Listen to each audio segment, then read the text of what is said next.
অশালীন আচরণের বিরুদ্ধে বলেছিলেন আমি কোনো পুতুল নই। সেই মিস মেক্সিকো ফাতিমা বশি শেষ পর্যন্ত জিতে নিলেন মিস ইউনিভার্সের ৭৪তম সুন্দরী প্রতিযোগিতার মুকুট।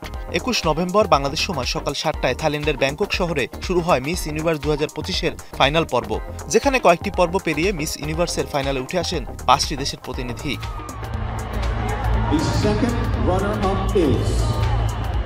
এরপর বিচারকরা সব প্রতিযোগীকে দুটি করে প্রশ্ন করেন।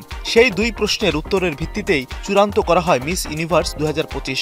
আর সেই চূড়ান্ত পর্বে সেরার খেতাব জিতে নিলেন ফাতিমা। থাইল্যান্ডে মূল পর্ব শুরুর আগে সবাইকে নিয়ে প্রি প্রেজেন্ট অনুষ্ঠানের আয়োজন করে মিস ইউনিভার্স কর্তৃপক্ষ।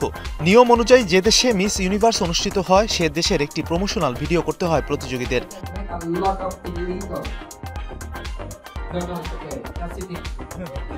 কিন্তু মিস ইউনিভার্স মেক্সিকো তার সময় মতো সামাজিক যোগাযোগ মাধ্যমে দিতে পারেননি, যে কারণে মিস ইউনিভার্স থাইল্যান্ডের পরিচালক নাওয়াত তাকে সবার সামনে গর্ধব বলে কটাক্ষ করেন।